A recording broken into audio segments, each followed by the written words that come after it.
This video is going to talk about the roles of American political parties.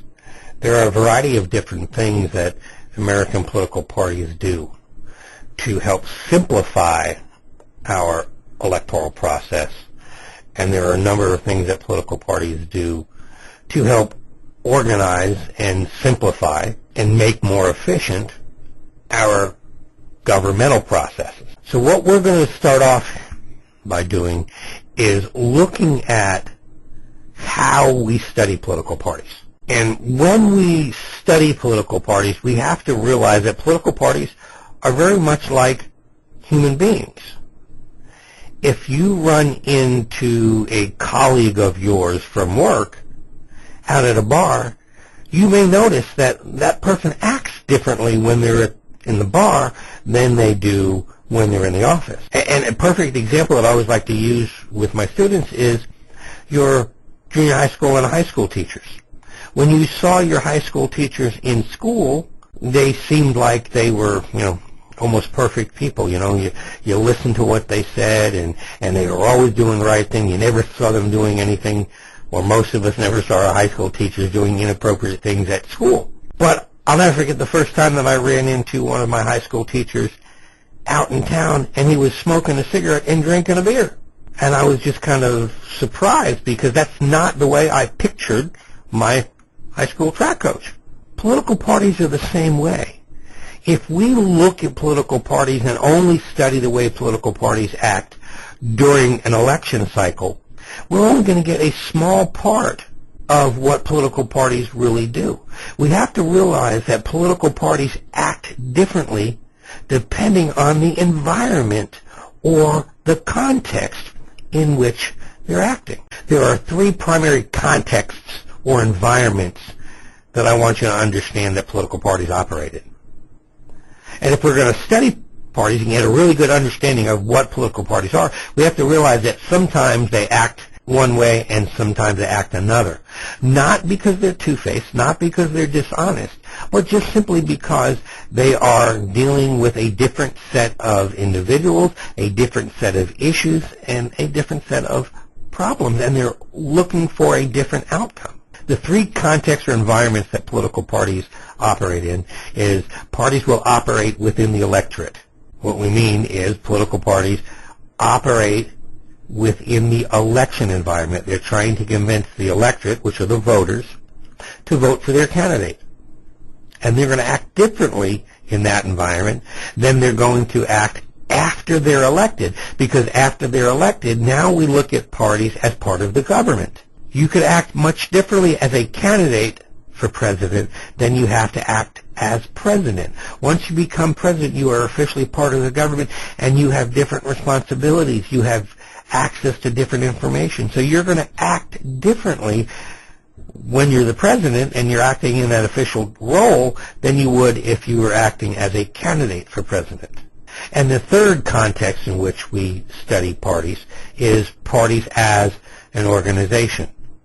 When the Democrats are getting together and they're having their Democratic National Convention, there's only Democrats at the party or at the convention. They're going to act much differently when they're interacting with people that believe exactly the same way they do or have the same ideologies they do. Let me really quickly give you an example of a person who, in a very short period of time, demonstrates for us how the parties act differently in the electorate when they're in government and when they are by themselves acting as an organization. And that person's name is Howard Dean. Howard Dean was the governor of Vermont.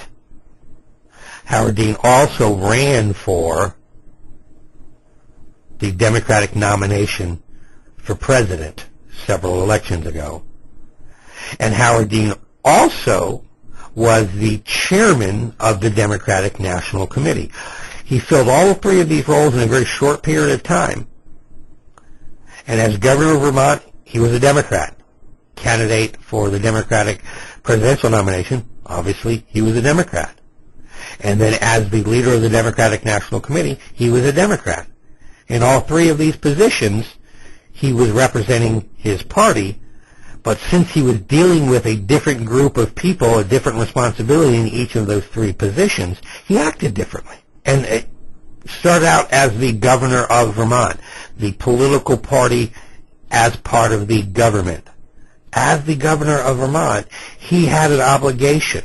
Yes, he was a Democrat. Yes, he tended to have more liberal views. But as the governor of Vermont, he was in an official position as the chief executive of the state of Vermont. In that position, his responsibility was to all of the citizens of Vermont. So as a member of the government of Vermont, he had to be more moderate because he could not just look at the issues through the eyes of a Democrat, because he was also representing Republicans and Libertarians and Green Party members and other political parties within the state of Vermont. When you lift up your hand and you swear an oath to be the governor of Vermont, you are promising to uphold the Constitution of the state of Vermont, uphold those laws. And if those laws tend to be more conservative laws, you still have to uphold them. So while he was the Democratic governor of Vermont, he was still the leader of Vermont, and he had to act differently than he did when he was running for governor of Vermont. Now, Howard Dean left the governorship of Vermont and decided to run for the Democratic nomination for president. Now, as the candidate for the Democratic nomination, he was dealing with the electorate. He was dealing with the voters of the United States. And he acted a little bit differently. As governor of Vermont, he had to be careful not to promise too much, because in the official role of governor, he's restricted by what the Constitution says he can and cannot do. But as a candidate, he's trying to convince the voters that he's the best person for whatever position he's running for. And he's going to make promises even though he may not necessarily be able to keep them. And now, I'm not saying he's lying, but what he's doing is he doesn't know what it means to be the president. When he was running for the Democratic nomination for president, he had never been president. He didn't have all the top secret clearance that the president would have, so he could make promises. He could truly believe in his heart that he wanted to do certain things. And he could say that as a candidate. But again, once he got elected, if he had gotten elected president of the United States, then he would have found out very quickly that some of those campaign promises that I made, some of those things that I said I want to do if I become president, once he becomes president, he knows everything. He knows not everything, but he knows more. He knows more about what the president can and cannot do. He knows about the limitations of the office. So then he's going to start acting differently. He's not going to make as bold as promises and predictions as he did as a candidate. And what happened while Howard Dean was running for the Democratic nomination for president, Howard Dean got really excited one night after a primary election. He finished third or fourth in the primary election, but he came out and he wanted to keep the people that were supporting his candidacy, he wanted to keep them excited about him running for office. So he gave a speech in which he got very excited, and at the end of the speech, he kind of screamed like a crazy man. And I'm going to play that clip for you right now. Listen to this clip and think about this. If you were wanting to vote for somebody for President of the United States, was this the kind of speech, is this the kind of action you would expect from a President of the United States? Listen to this. We're going to California and Texas and New York, and we're going to South Dakota and Oregon and Washington and Michigan, and then we're going to Washington, D.C. to take back the White House. Yeah! Now, when he got done giving that speech, the Republicans in the country said, man, this guy's crazy. We definitely don't want him to be president. We don't want him to be president, first of all, because he's a Democrat, but second of all, do we want somebody that crazy to be president? Somebody that's willing to act that way? We expect that, though, from the Republican Party. But after this speech was over, members of his own party, the Democratic Party, came to him and said, hey, Howard, you got to, ratchet it down a notch or two. You're getting just a little extreme there in your actions and your behavior. As a matter of fact, leaders of the Democratic Party in the country at the time were trying to convince him to give up his candidacy for the Democratic nomination for president. And eventually, Howard Dean did give up his candidacy. And the reason he gave up his candidacy is because the Democrats said, hey, if you stop running for president of the United States, we will make you the leader of the Democratic National Committee. Now, some people would think, well, that's crazy, insane. You got this guy who's too extreme, too radical to be our nominee for president, but you're going to put him in charge of the Democratic National Committee? How does that make sense? Well, it makes sense because the chairman of the Democratic National Committee is not dealing with the electorate as a whole. The chairman of the Democratic National Committee is not dealing with the role being an official member of the government. He's just leading an organization. And who do you want leading your organization? A person that's willing to get out there and get excited about the candidates, about the issues, about the prospect of Democrats or Republicans getting elected to office. So Howard Dean, in a very short period of time, showed us how party members act when they're interacting with the electorate, when they're interacting with the country as a member of the government, and then how they would act if they were the leader of the party as an organization. Different contexts, different environments, these people are going to act differently. Each of us act differently in different contexts. If we truly want to understand how political parties operate, understand they operate in those three contexts, or those three environments. And now we're going to take a look at what I believe are the roles that political parties play. And we're going to see that some of these roles political parties fulfill as parties dealing with the electorate. Some of these roles they fill as parties dealing with the government responsibilities they have, and some of these roles that the parties play just simply show the party acting as an organization. Now let's take a look at the specific roles that political parties play. Your textbook talks about some of these, but not exactly in the format that I'm going to talk about them. So I've got 7 roles that I believe political parties play. And the first is to recruit candidates. The second is to nominate candidates. The third is to mobilize voters. Fourth is to contest elections. Fifth is form governments. Sixth is coordinate policies across independent units of government. And 7 is they provide accountability. Now we're going to look at each one of these individually, and I want you to realize that some of these roles, political parties are acting as parties with the electorate. In some of these roles, they're acting as parties after they've been in the government. And some of these roles, they're acting as, parties as an organization. Now let's start by talking about the first one, recruit candidates. What we're talking about when we talk about parties recruiting candidates, it's just like if we were to recruit a star high school football player to come play quarterback here at SEMO. Sometimes there are individuals within the community that would make very good candidates, would make very good public officials, but those individuals really haven't shown that they want to run for office. So the parties will come and try and recruit these guys to become part of their party. Perfect example of this would have been General Colin Powell. He was one of the generals in charge of the first Gulf War. The first Gulf War, we won pretty handily, and shortly after the Gulf War was over, Colin Powell retired from the military. And he was such a well-spoken individual that both political parties thought that he would make a good presidential candidate.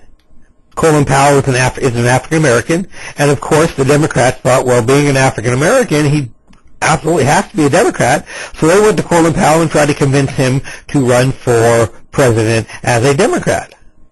Well, being a member of the military, Colin Powell was viewed as a conservative individual. So the Republican Party assumed that they could convince this conservative former general to run for president as a Republican. Turns out he didn't choose to run for president under either party. He didn't run for president. But it was an example of them trying to recruit somebody into the political party. The second role that political parties play is they actually nominate the candidates. Now, there's a difference between recruiting and nominating. Recruiting is trying to convince people to get involved in the political process and run for office. Nominate is actually the official process by which the party narrows the field down. It's a role that is played by the political party. As we talked about the nomination for president, usually when there is a president that's leaving office, there'll be 6 or 7 Republicans that want the Republican nomination. There'll be 6 or 7 Democrats that want the nomination. It's the political parties that go through the process of picking which of those 6 or 7 candidates they want to represent their party. Now, this nomination process doesn't only happen for the president. Any political office is going to have a nomination process. And the nomination process is run by the political parties. The next thing that political parties do is they mobilize voters. And this is very important to understand because candidates need people to vote for them. Duh, that's probably a no-brainer. But when you watch political ads on television or listen to them on the radio, a lot of times you will hear the candidate in that ad say, "I would appreciate your vote on election day." Because the vote is the most important thing to a candidate to get elected. Because as a candidate, I could go to the SEMO District Fair and stand out there and hand out pamphlets and talk to people. And I can have people tell me all day long, "I support you." I can even have voters hand me money or people hand me money to support my candidacy. But if I have all the money in the world and I have all the people in the world telling me they're going to support me, but none of those people actually go out and vote for me, then I'm not going to get elected to office. So political parties each have a very, very strong component which we call GOTV, get out the vote.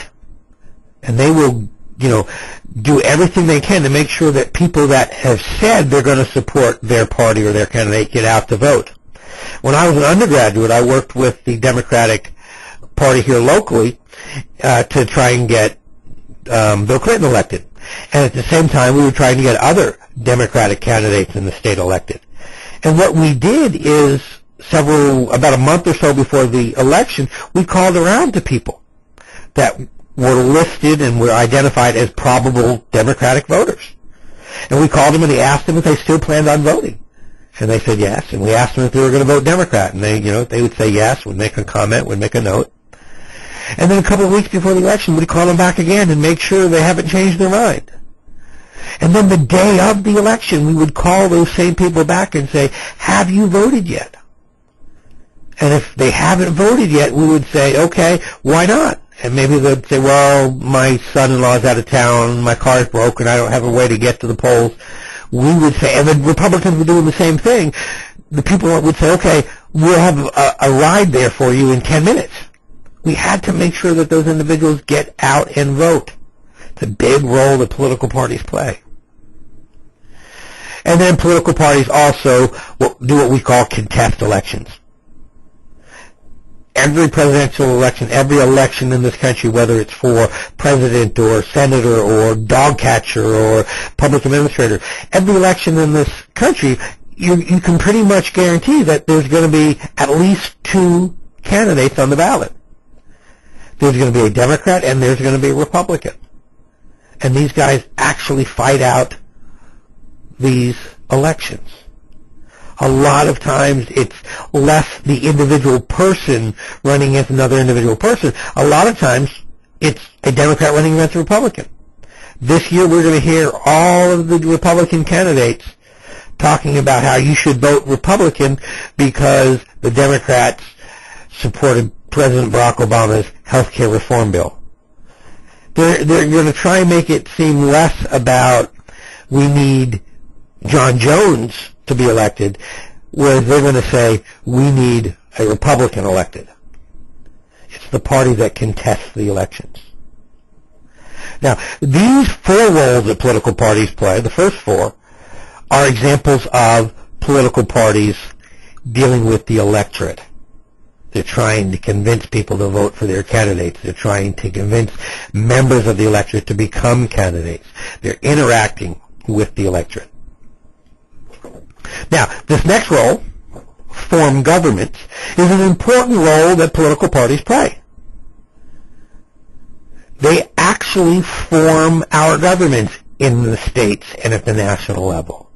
And this is a little bit harder to understand, but we need to understand that when the president takes office, one of the first things the president does is starts picking leaders of different positions within the government. He picks his chief of staff. He picks, the national security advisor. He picks his cabinet. He picks those kinds of people. And the president is responsible for executing the laws of the country. But the president doesn't do it himself. The president appoints people to be in charge of the different cabinet positions. He appoints people to be, his national security advisor, his national economics advisor, all of those people.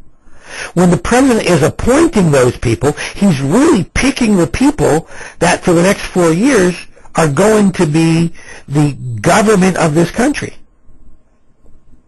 And the first thing usually that's in the president's mind when he's picking his Secretary of State, his Secretary of Defense, his National Security Advisor, is what party do they belong to? What ideology do they have? So while it's actually the president picking these people to form the government, he's really doing it along political party lines. The vast majority of people that presidents pick to be members of their cabinet and their close advisors are members of their own political party. So we can say that it's the political party that's forming the government. Now the same thing happens in the state of Missouri, the state of Illinois, the state of California. When a governor is elected, he gets to appoint certain state officials, the people that will actually carry out the functions of government. When the governor of the state is appointing these government officials, the first thing he generally looks at is their political party. The next role that parties play is they coordinate policies across independent units of government. Easy way to say this is political parties help organize our government.